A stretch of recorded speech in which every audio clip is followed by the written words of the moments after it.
This is the original Rude Boy Neville Staple from the Specials, and you're listening to CATtales podcast. You're listening to CATtales. Hi, I'm Kat, and you're listening to CATtales.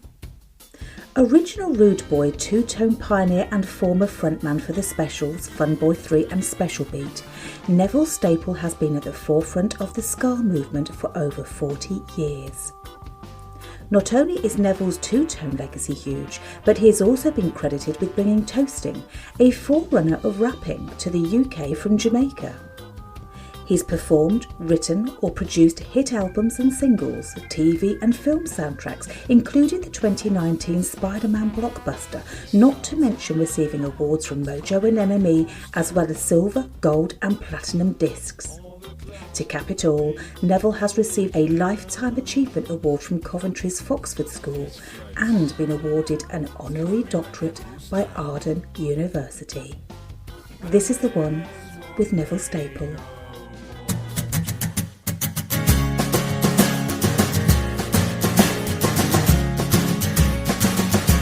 Thank you, Dr. Neville Staple, for coming on to the show. And I've got to start with the doctor bit, Neville. I really do, because that is the most wonderful accolade, isn't it?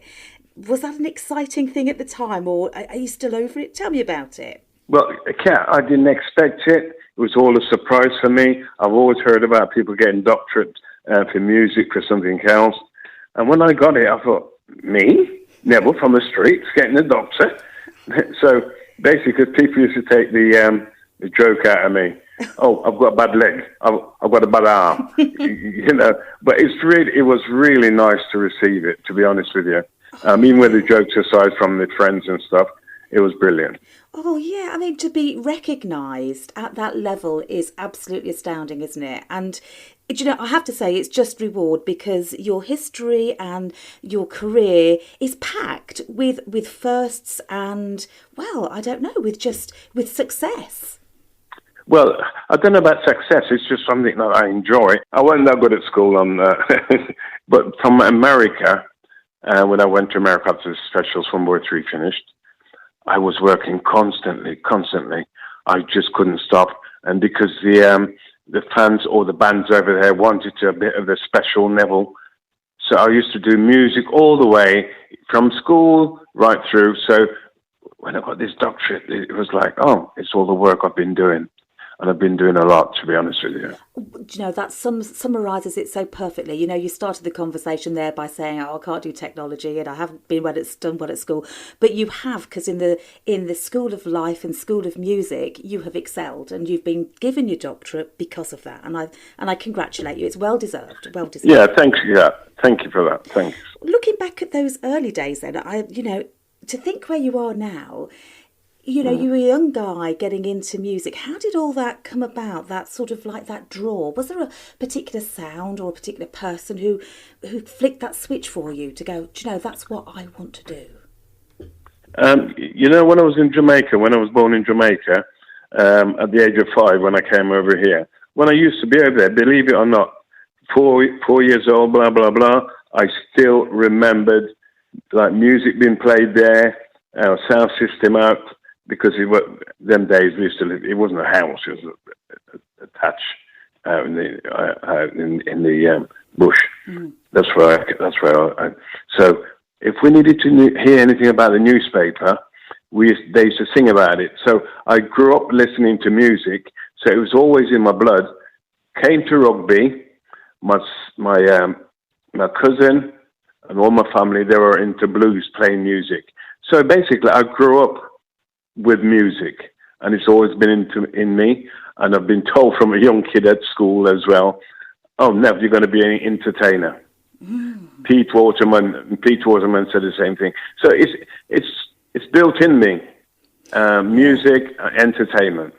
Well, when you say it, you're describing there an absolute idyllic sort of youth, really. I mean, your very, very early days we're talking about here in Jamaica, but being surrounded by music and, that culture must, sort of seeped into every pore of your body at that early age. And you've taken it with you, haven't you, throughout your life? Yes, I have. And like I said, even when I came to rugby from Jamaica, straight away, the music. It's all, honestly, Kat, it's always in music. And like I said, the only way in Jamaica they would know about what was happening is through music. And then the same thing kind of came to England. You know, with the punk, they used to sing about what's happening, blah, blah, blah. I grew up being told or listening to what's been happening. Yeah, and you know, you've coined it well there with like even like the punk and early music, well, any music has always really been about delivering a message, hasn't it? I think that's great.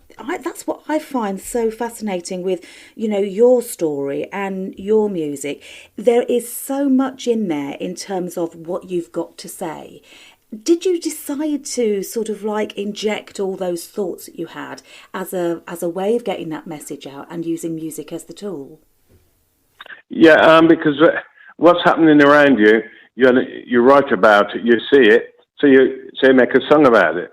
So basically, you're just writing about what's happening to you and what's happening around you, and you make a song out of it, or you can do a poetry out of it.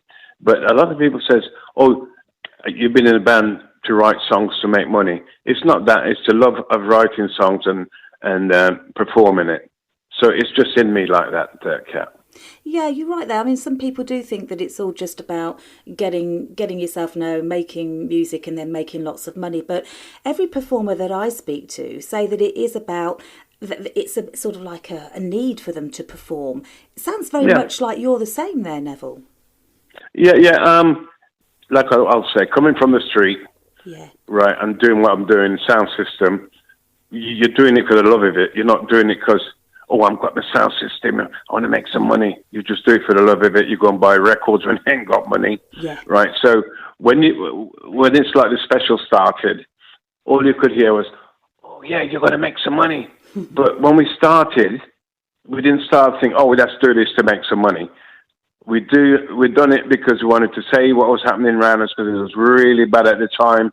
And you don't think about, oh, let's do it to make money. I mean, eventually you get some and then it goes. But you don't start off saying that's what you want to do. That's what they do nowadays, the kids nowadays, and they want to go into it because of the money. Well, nowadays it was different. You've got that's a great way of looking at it. Nowadays, it is very much about people want to some people choose celebrity as a career, or it just seems so mad to ask children what they want to do. Oh, I want to be a celebrity, because they're surrounded by, stuff on the TV, aren't they, and reality shows and all that. But when you were young, and I mean, when I was young, listening to the specials and the beat and whatever, it was a revolution in terms of like saying what the youth wanted to say, and that Kat, seems to have been lost, doesn't it? That's right. As well, Kat. They don't sing about what's happening around them. They sing about violence and stuff like that, and they think that will get them where they want to go. But to be honest with you, I cannot pick out a band now that's singing or saying something about what's happening around us. Maybe there is, but I'm not getting it like we used to get it before. Used to know that band singing about what's happening down the road and da-da-da. Nowadays, you don't know what they're singing about. I love you, baby, and, gun violence and all that. Yeah. It's not telling you news or what's happening around you. That's the thing with nowadays. And if you ask me who's doing it, I ain't got a clue. No. I'm being honest with you. I'm not going to say, oh, it's blah, blah, blah. I don't know. I still listen to all the records. Yeah, I think there's so many people, of this sort of age group, I think. I'm joining myself in there with you, that, we do look back on those days when you have, music that was well written, it had something, that it had a voice, it spoke for people. And I think you're right there, that now it isn't. Music isn't like that, is it? There's a different kind of formula, I think, that they look for success. And I think it's quite sad, to be honest. Yeah, it is. It's that good-looking boys, young boys, or half-gladly dressed girls. That's what seemed to be selling, records. I mean, they'll do America's Got Talent, Britain's Got Talent, and they're on it for about 4 or 5 weeks. Then they go and do a single. You never hear of them again. No. You never hear, and And to me, that's kind of wrong. Not say it's wrong, but that's what it is like nowadays.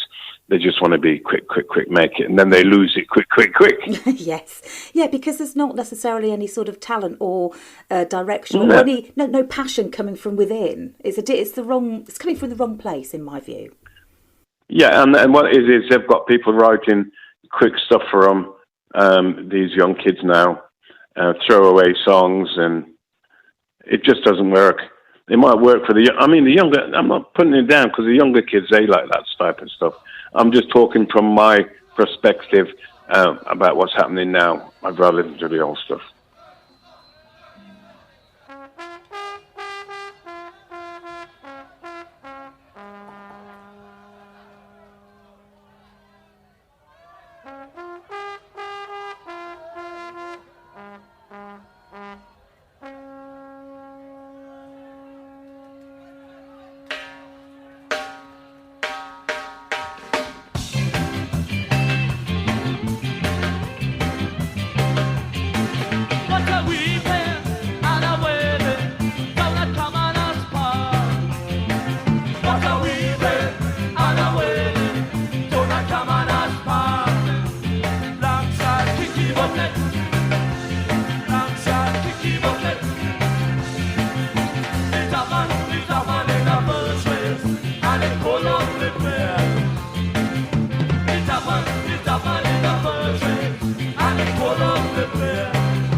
I can't buy no food, I can't do nothing.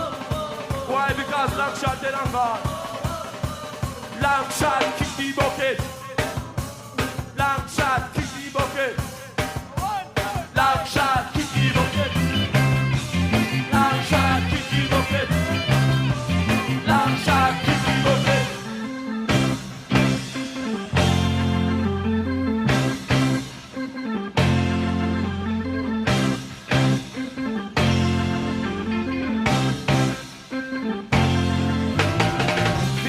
You gotta learn to put on those skates and do your own thing, y'all.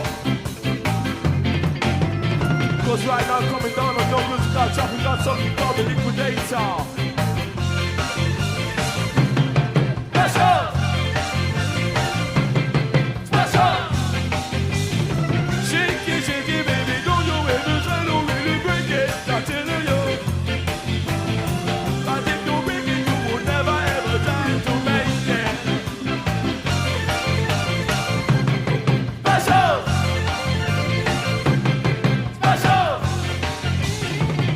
Special music coming through the mic.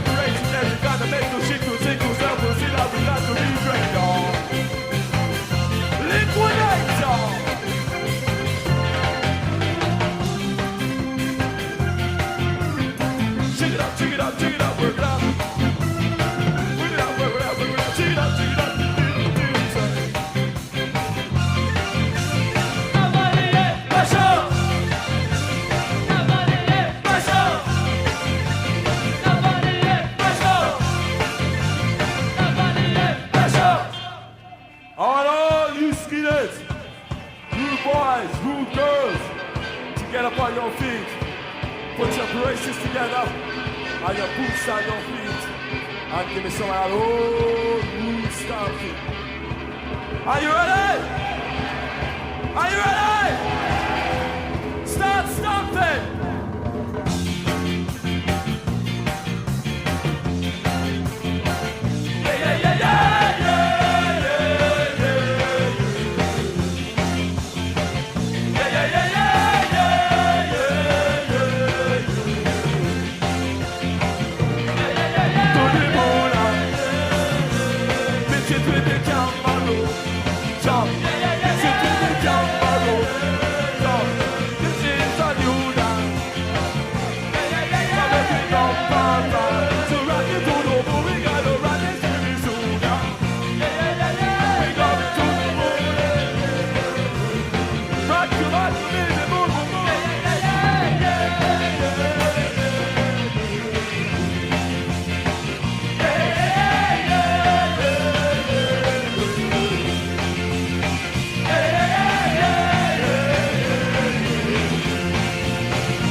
Listen up.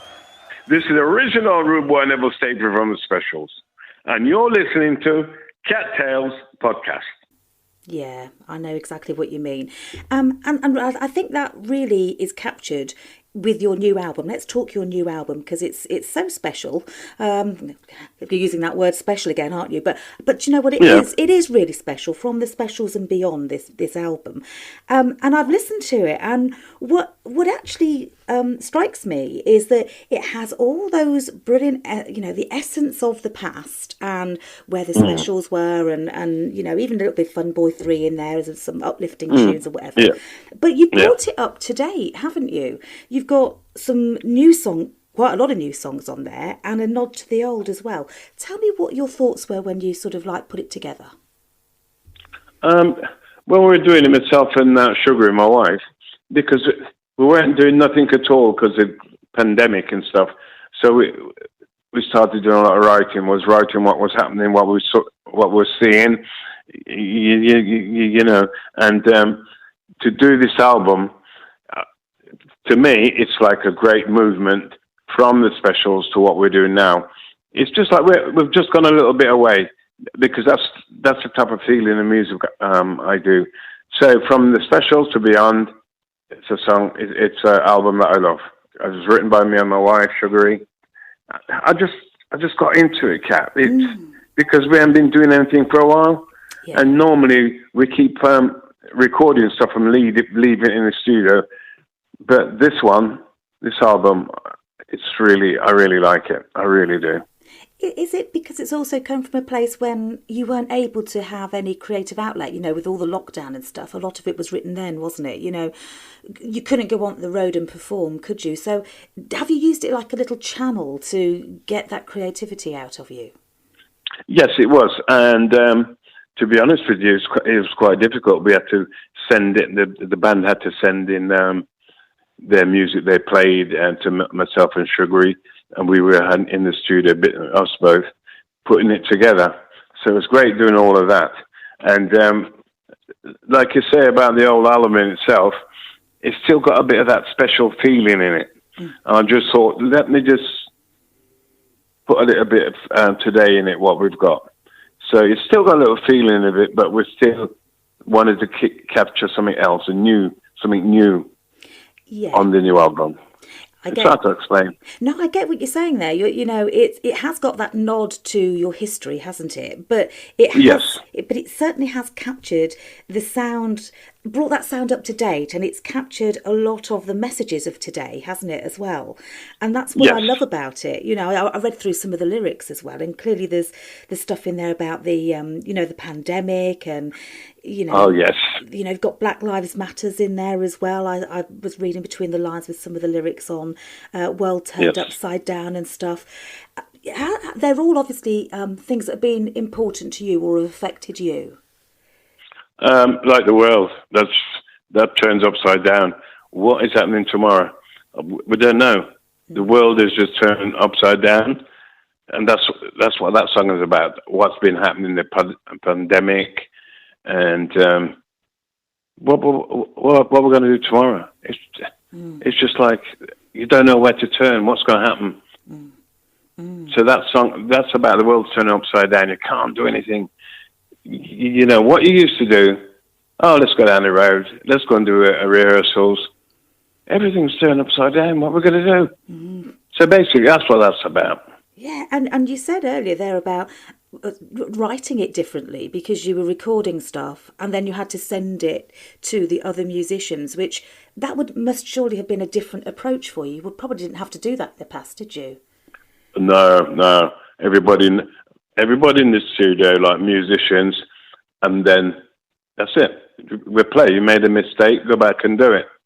But the way we had to do it, it is live music, but we had to do it computer, if you know what I mean. We had to take the live music, and Sugar is good at the computer, so she does all of that.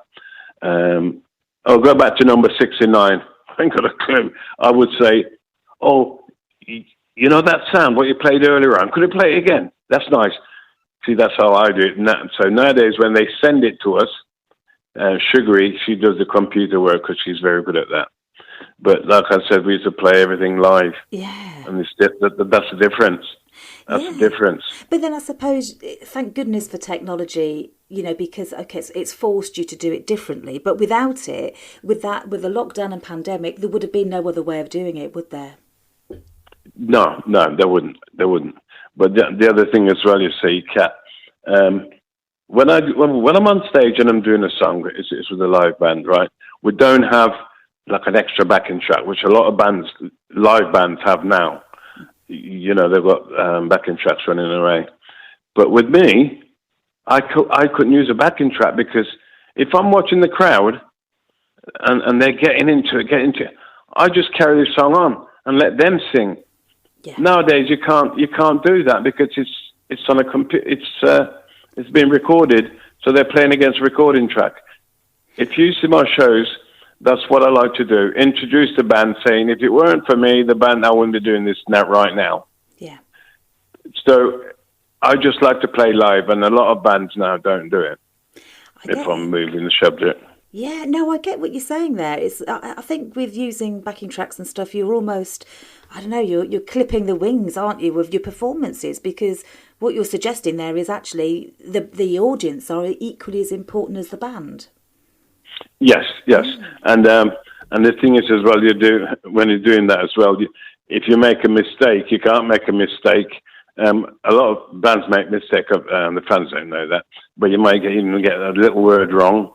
If you're doing it on computerized, you'll be worried like hell. Oops! Because if you're doing it live, you can make a mistake, and the band, they know you. They can come and do whatever to get you out. That's why I like doing it live. Yeah, and actually, then what it does is create a unique performance every single time, doesn't it? Yes, because we don't we don't do it the same way every night. Yeah. We'll play different. I'll call for an extra solo. I can see the fans getting into it. So I said, this is for you, another solo. Give them another, stuff like that. I play with the audience, which I'm going to be honest with you, that's how I am when I perform. I've done a bit of it in the specials, but my performance self only used to come out with my energetic moves. But I like to create something between me and the audience, friends. So when I was in my own band, it was easier to do it that way. I could go on for 4 minutes. But when you're doing the specials or another band, you've got a song, you do 3.5 minutes. Yeah. I can't do that. I know exactly what you're saying there. It's almost like when you're in a band, you are stuck with the formula of the band, aren't you? Because there's more than one person to please. But when it's your own band, you're the driving force, aren't you? Yes, and the band, which my band. Oh, I hate saying my band. They know how I perform. They know. Oh, never mind, slip up here. I don't slip up along, but they know because I've been doing that long. I can do it like one word, and they don't know because that's just how I am entertaining. Yeah. I'm an entertainer as well. Yeah. So I like to that little thing. Oops, I'm watching you singing it at the front, and I'll go say, "Oh, you're putting me off. You're putting me off. Let's do it again." You know, I said, "You're singing the wrong words. You're putting me off." So you know, you play with them like that. Like, they're friends. They came to see you. They're friends. So you play like that with them, and he says, well, he can move over there, can't she? Or he can move. Look at him going. Yeah. So you talk to the audience. A lot of bands don't do that. They just go up there, chicking.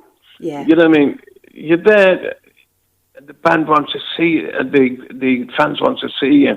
Yeah. Get them involved. The bands nowadays don't do it. I don't want to seem like I'm going on, but that's what I see. That's lacking. Yeah, no, I get what you're saying. It's a different, just a different time, isn't it? And I wonder whether the expectation of the people who come to see you, because they are predominantly the same generation, aren't they, that saw you years ago, they're still expecting that same delivery, aren't they? I think they'd feel cheated if they didn't see you performing like that.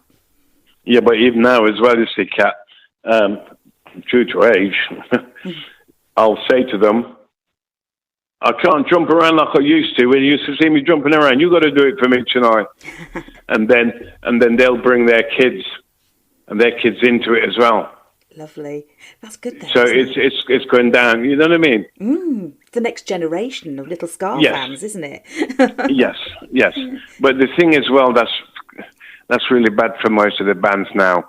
They're not getting the outlet like we used to do when the punk era started and stuff like that.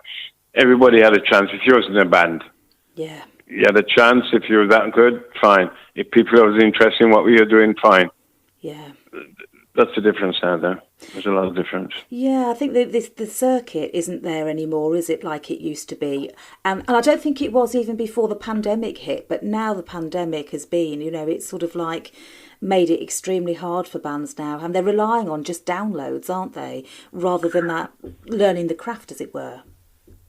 Yeah, I know.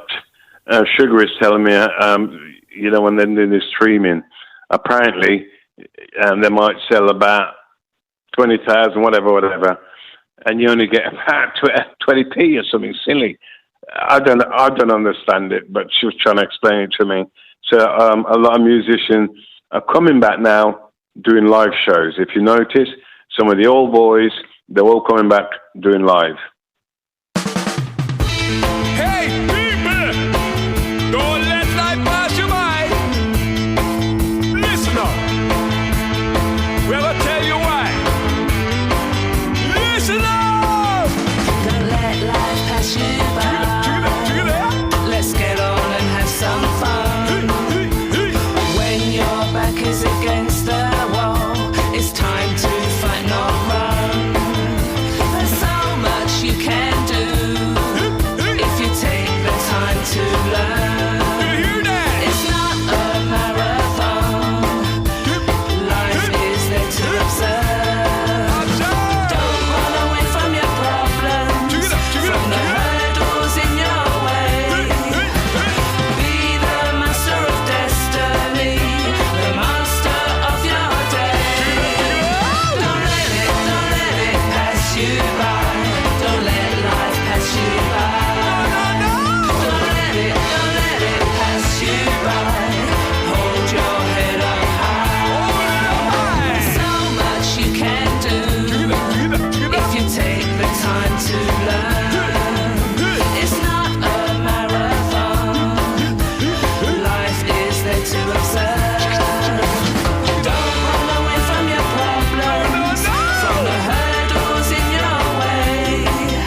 up and touch the sky. Be strong. The pressure is on. Don't lose faith. Keep fighting on. Don't let life pass you by. Let's get on and have some fun. When your back is against the wall, it's time to fight, not run. There's so much you can do if you take the time to learn. It's not a marathon. Life is there to observe. Don't run away from your problems, from the hurdles in your way. Be the master of destiny, the master of your day. Don't let it pass you by. Don't let life pass you by. Don't let it pass you by. Hold your head up high. Don't let it pass you by. Don't let life pass you by. Don't let it pass you by. Hold your head up high.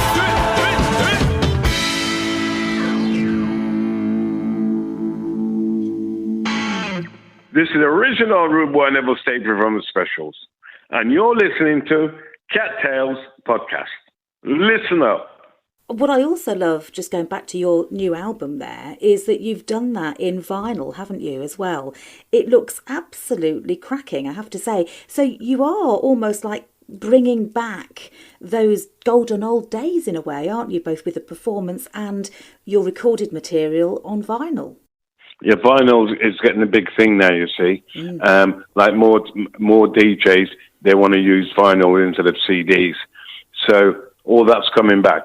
But the only thing now, we've got to get the kids then nowadays to use a record player.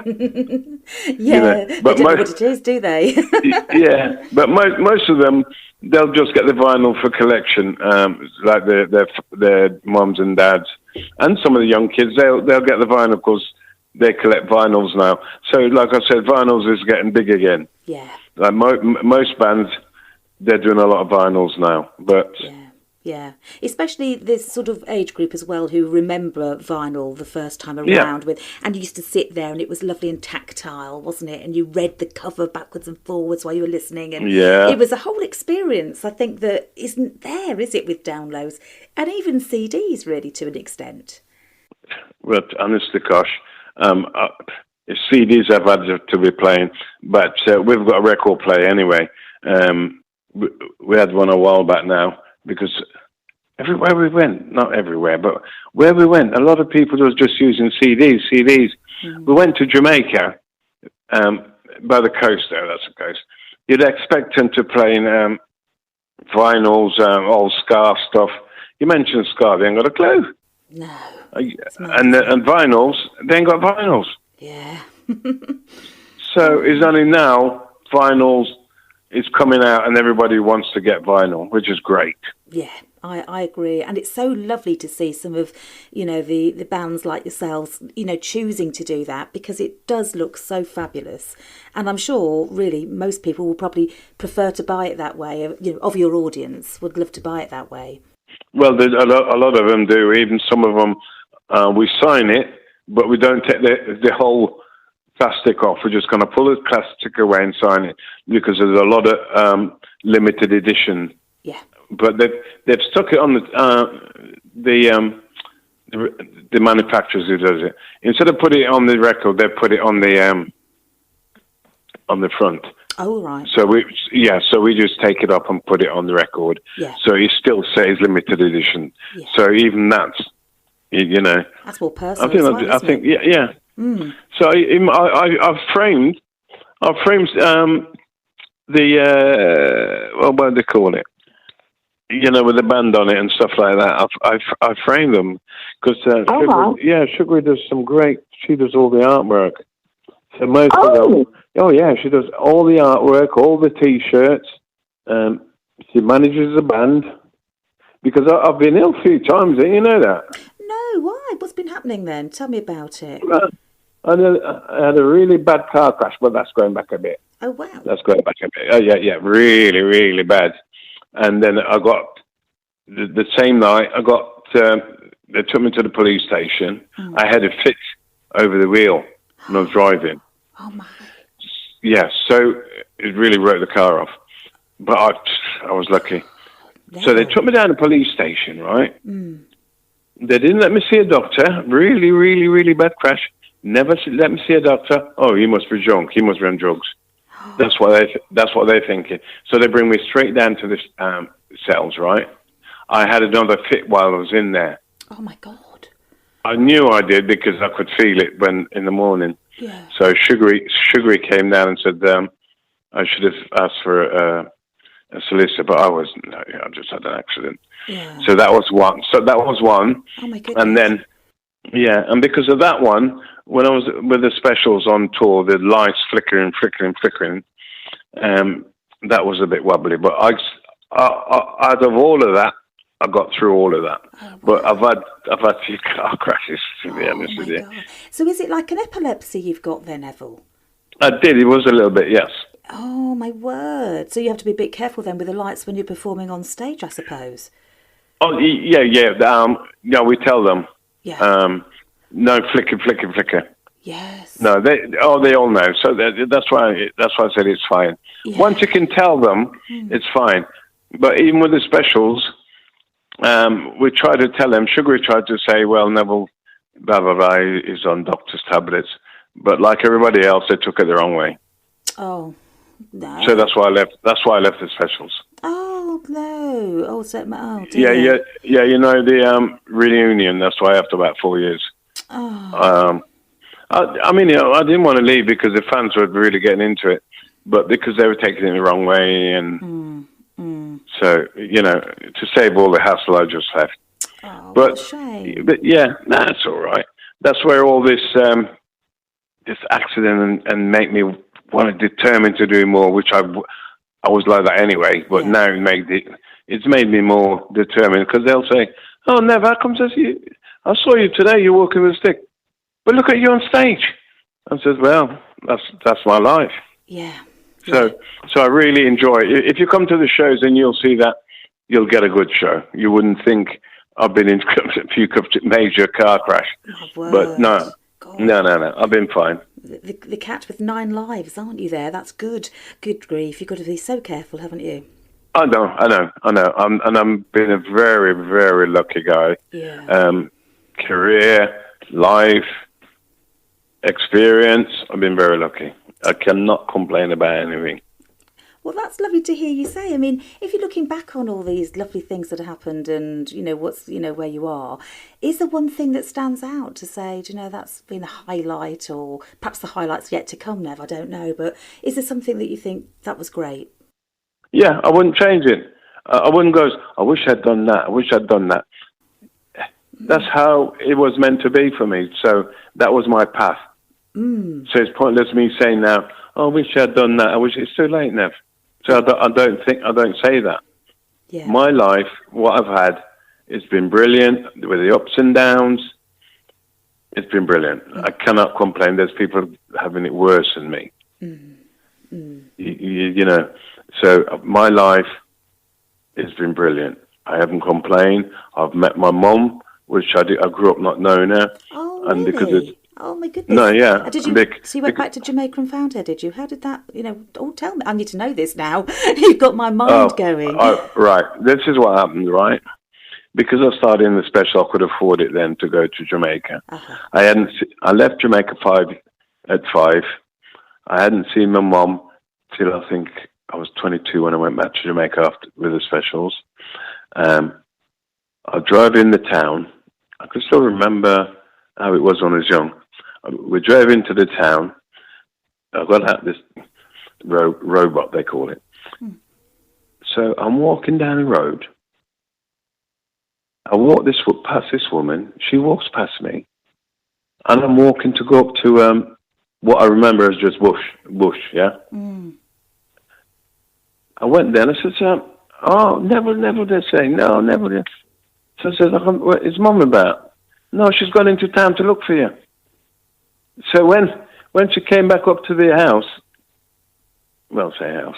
When she came back up, I said, I just saw you. She said, yes, I saw you. I said, Mommy. Oh, gosh, it's brilliant, because from 5 years old, I could vaguely remember her.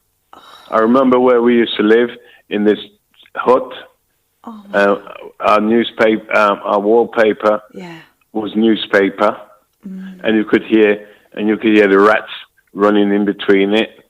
Blimey. That's how I grew up, and there weren't no roads when I left. When I was growing up, there's no roads. There was when I went back. Yeah.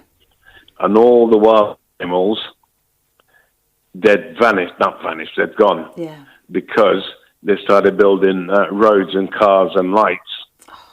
Wow, really So, changed. And that, yes, so so- that was in I'm not going to say a short space of time, but you're talking 15 years or so between those two times. And look at the differences in what's happened over there. I don't know whether that's good or bad. What do you reckon? Is that good for the people but bad for the environment? I don't know. Is it progress? Big questions. This is your next album here. All right, Kat. All right. What shall we call it? Yeah. So sorry, I missed the question. Yeah, I was just saying, is it progress? I wonder. All those changes. It must have felt surreal, because it felt the same, but yet it was different. Yeah. I remember when I was young as well. We used to bath in the stream, in the river. That's where our bath was, just down below the house, just at the mouth of the cave. It was a cave, and to stop us going there as kids, our grandmother used to say, which I found out now, she's seen a mermaid in there. Oh. But the mermaid was, in them days, it was a big fish. Oh, right, I got you. And with the old folks, Jamaican folks and African folks, they have this thing when if they see a big fish or something, or if they see something, like I saw a unicorn when I was a kid. Mm-hmm. I said to my sister, did you see this horse with a horn in it? She says, yes. But somebody's saying to me, because I was that young, it could have been like a goat, the ram goat with the. Mm-hmm. So to me, it was always a horse, a white horse with a horn. Oh, wow. As a kid, I remember that, because we used to have to walk through bush to go to school. I'm talking about walking through bush. Right. No roads or nothing. No. Down, up, mud, then to go to school. Oh, wow. Right. So then I find out that there was this guy from Cuba. When I was there, I didn't remember this one. He had his own little zoo on top of the hill from where we were. Mm-hmm. He had monkey, he had crocodile, few more of the animals, I don't know. But then, as time was going back, like I said, with the lights coming and everything, frying in the animals, he got them shipped back off to Cuba, but I'm sure he left some in Jamaica, you know what I mean, up by us. I'm sure he did. Oh, wow. And then because of the lights and everything, they probably just died out. But but Kat, that's where I come from. I come from the bush. That's amazing. It's just, it's so lovely to listen to you speaking, because my partner was born in Zambia, but he was the first white guy to be born in this missionary hall. And but the experiences that you're saying there about going in the bush and being barefoot and there's snakes around or whatever, it was like the norm for him growing up the same kind of age. But it's fascinating to see that start in life and where you are now. It's just amazing, isn't it?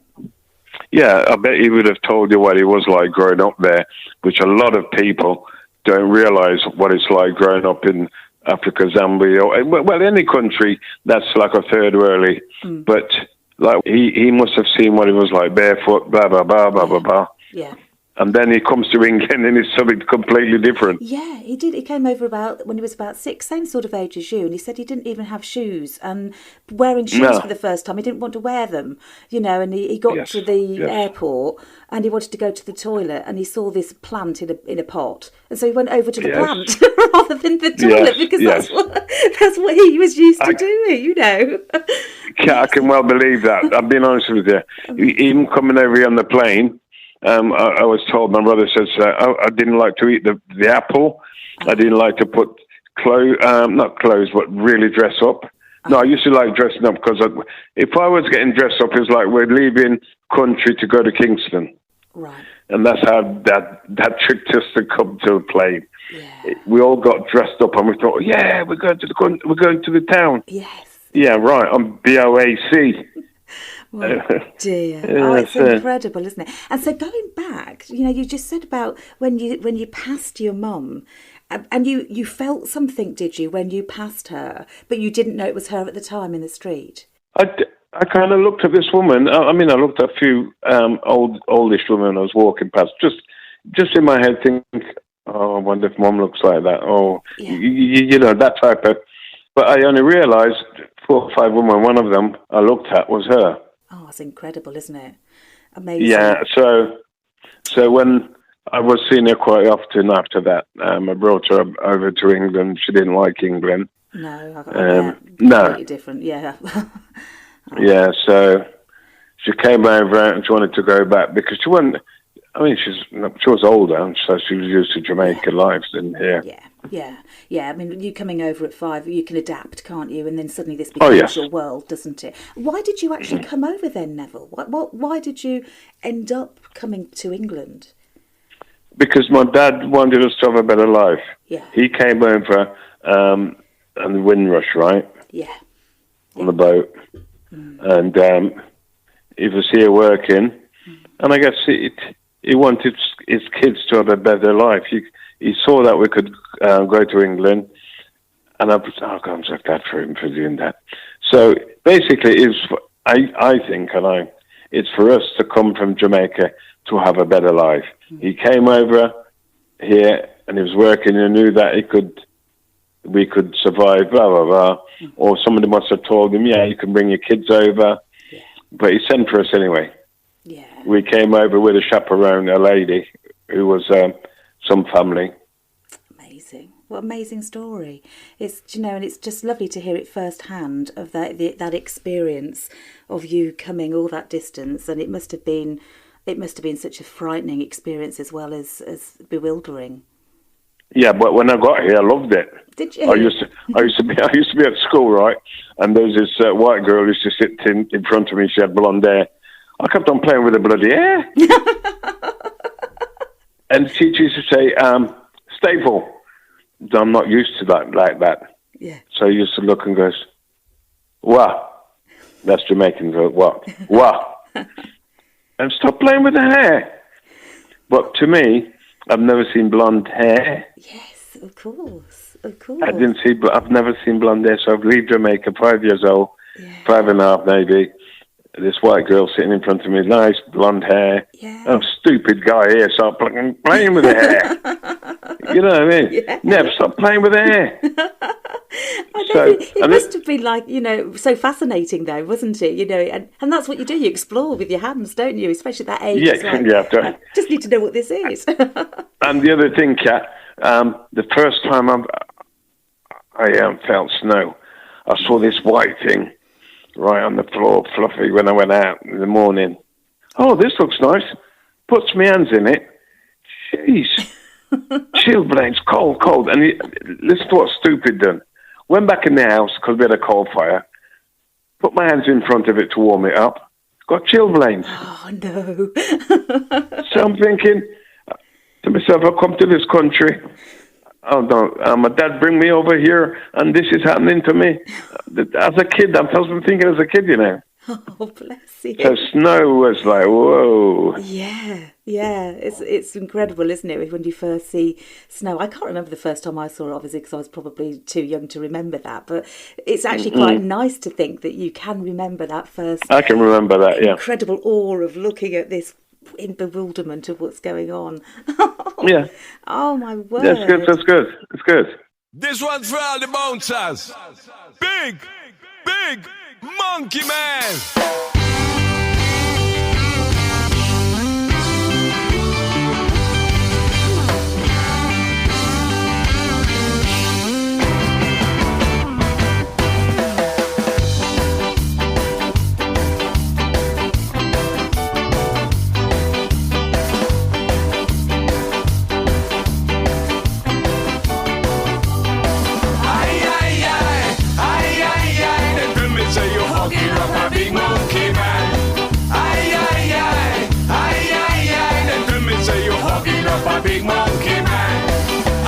Saw you, I only heard of you, that you're hugging up a big monkey man.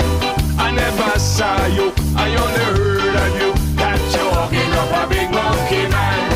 It's no lie, them tell me say you're hugging up a big monkey man. It's no lie, them tell me say you're hugging up a big monkey man. I know that, now I understand, you're turning a monkey.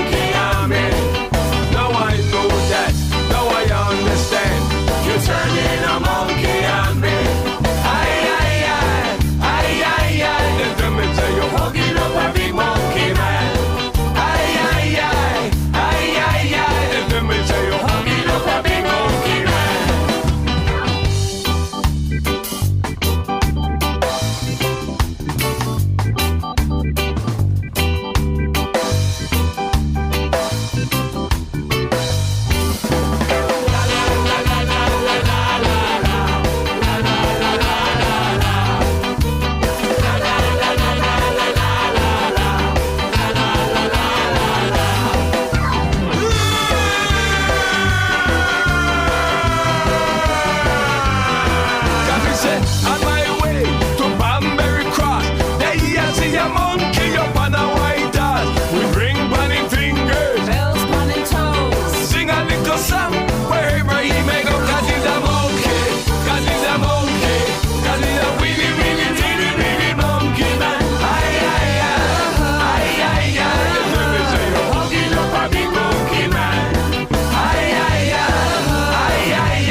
You're listening to CATtales.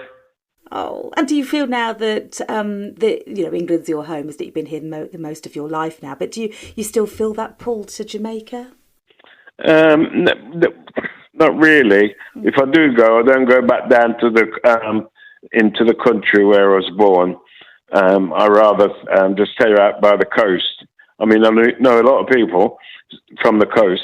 So when we stay at the coast, myself and Sugary, we've got a guy who drives us around in Jamaica.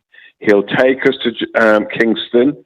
We'll meet Derek Morgan, Stranger Cole, Buddy Lee, Striker, because Sugary brings them over to the Skarmouth twice a year.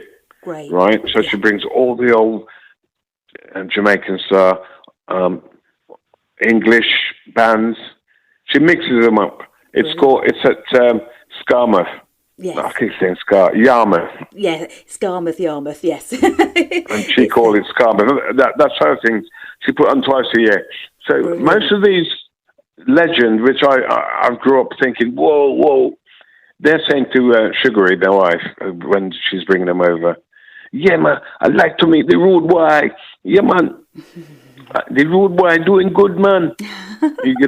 You know what I mean? Yeah. So, and I am saying the same thing about them. Yeah. I want to meet them. Yeah. Then they saying to Sugary, they want to meet me. Yeah, this is the great thing, though, isn't it? You don't really appreciate where you are and what you've done and how you've inspired other people, and that's incredible, isn't it, really? And you've got some of those on your new album as well, haven't you? Some of those. Derek Morgan. We've got Derek Morgan on the new album, Clint Eastwood, from Clint Eastwood and General Saint. Mm-hmm. And we've got Neil Davis from the Selector on it, and Derek Morgan, like I said, is on it. I mean, it must have been incredible working with those artists that you're describing there as people who've inspired you. That must have felt, wow, this is all just, the magic of this album is fabulous. Yeah, like Derek Morgan, he asked us to do his tune, and I tell you who else has asked us to do stuff. Stranger Cole, one of the old artists from the Ska days, and that's where we got the idea from Ska. I mean, I used to listen to it, but now over here it was mixed with the punk. Yes. So those guys, Stranger Cole, Derek Morgan, Bunny Striker Lee, Toots and the Maytals, she's brought them all over. So playing, I've been to gigs with them. I spoke to them, pictures with them, and like I said, they're great guys. Yeah. And I wish I'd known them before, but like I said, that's life. It is indeed. And you mentioned Toots there, Toots Hibbert, Toots and the Maytals. Of course, on the album, you've also re-recorded Monkey Man, haven't you, as a tribute to him? Dedicated it. Yeah. Yes, and dedicated it to him. Because I've been doing Monkey Man since the special started. Because it's his version, but not our version, because I do a bit of chatting in the middle. But it's still dedicated to him because, like I say, the specials got their Ska ideas from the legends. Yeah. And then we got the punky feeling from the punks. Yeah. And then we put them together. So basically, the Jamaican artists are going, oh, yeah, Mike. Yeah, well, I'm sorry, I'm from Jamaica now. They'll say, oh, it's great that you guys are doing our songs because over the years, 60-odd years, 50 years, we've never got anything for our songs. When they record in Jamaica, they go in, they're all lining up outside the studio. You come in, you sing. If you're no good, they tell you to go. Then they call the next one in. And then they probably give you 50 quid. Yeah. In them days, probably less than that. Yeah. So you'd record for them and they own it. Yeah. And they don't get nothing of it, even when it's played in England. So when we do it, their songs, we register it. Oh, okay. We put them down. Oh. But what they used to do, rip the Ska people, artists off. It's like you record it, I give you 50 quid for it, I register it in my name. So whatever's made of it, I get it. Yeah. So they get ripped off. Yeah. Yeah, that's so when we do it, so when we do it, we put their names as writer. Oh, so when it goes into the our publisher, it's down. UB40 does it. Everybody does it. Oh. But in the old days, they never used to do that. They just got and they've lost out a lot. Yeah. Oh, well, at least you're putting that wrong right now, aren't you? And that's, that's all you can do in life, isn't it? See something that you think, that's not right, I'm going to do it this way. And you're at that stage in life where you can do what you want, can't you? Rather than having to do what the record labels say, because you're now, you're doing it your way with your band and your recordings, aren't you? Yeah, but that was good with two-tone as well. That's why two-tone was formed, to go black and white. Yeah. Plus, we didn't want a record label telling you what to do. Yes, that rebel. So having a two-tone. Yeah. Then again, you're having two-tone. It wasn't like the record company, put that out. No. You'd bring the song to them, it'll go on your label. They didn't have to say, oh, we like it. Right. Okay. So you had more freedom then, didn't you? I didn't really quite appreciate that, Neville, actually, that it was a little bit more free to record what you wanted or what you wanted to say. So, yeah, really for the people then. I love that. Yeah. And now, can you write me a song about walking down the street? Can you write me? Then write it yourself. Even if it's, I don't know, you got somebody in the studio with your producer or somebody else who might say, oh, let's try and put that on it. Oh, yeah, that's great. Stuff like that. Yeah. That's why if you had a band in the studio, you could be talking to, so what do you think about that? Oh, no, Neville, I could play a bit better. Oh, go on then. Yes, yeah. So you've all had that input, and I suppose that's where the magic happens, doesn't it? Yes. Yeah. Oh, Neville, it's been lovely and fascinating talking to you. It really has. That's fine, Kat. Oh, I'm going to point everybody to your website, which I have to say is just absolutely superb. It's got lots of information on there. It's fromthespecials.com, and it's got lots of information about yourself and the band and your music, and of course where you're going to be touring as well. And that's and it's there for the taking. So people must go and book those tickets, because I think that it's going to be fabulous. A real party. Yeah, and Kat as well. I've got to mention that Sugary, because without her, all this work wouldn't. All what you're seeing with the Neville Staple band or whatever she puts up, she doesn't go to bed till like sometimes 4, 5 in the morning working on stuff for the band. I can imagine. And you know what they say? They say behind every good man is a good woman. So I'm not surprised. Yeah, that is true. No, that is true. No, seriously, I'll go with that. So it'd be great to give her a mention for me. Oh, I think she definitely deserves a mention. Hats off to Sugary, most definitely. Oh, great. Thank you. No worries. So thank you, Kat.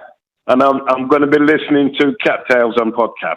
So thank you again for this interview. Oh, thank you very much. And I'll speak to you soon. All right. Oh, will do. Thanks, you enjoy Kat. the rest of your day. You take care. And Thanks you again. too. And All you right. too. See you soon. Take care. See you. Bye. Bye-bye.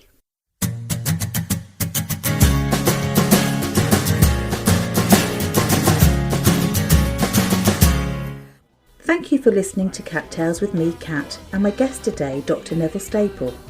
The tracks featured are Ghost Town from the new album From the Specials and Beyond, Skinhead Symphony by The Specials, and Don't Let Life Pass You By and Monkey Man, again from the album From the Specials and Beyond. Visit fromthespecials.com for more information about Neville, Sugary and the band, where to purchase music, and when and where From the Specials will be performing live. To listen to this again and to other tales, visit cattales.co.uk. You've been listening to CATtales.